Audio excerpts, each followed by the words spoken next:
নাশকতার তাণ্ডব রাতের আধারে নির্মীয়মান ড্রেন ভেঙে গুড়িয়ে দিল দুষ্কৃতী বাহিনী। সরকারি খরচে নির্মীয়মান রাস্তায় এই ধরনের ধ্বংসলীলা জারি রেখেছে বেশ কিছু দুষ্কৃতী। এ নিয়ে থানায় মামলাও করা হয়েছে। চাঞ্চল্যকর ঘটনা ধলেশ্বরের জেল আশ্রম রোডে।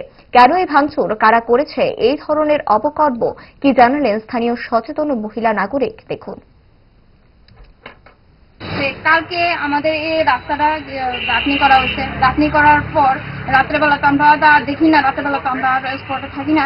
তো সকালবেলা যখন লেবার আসছে এসে থেকে গিয়ে গাঁথনিগুলি ভাঙা, এরকম ভাবে ভাঙা। তো লেবার দেখে বলছে যে আমরা এইভাবে কিভাবে কাজ করবো।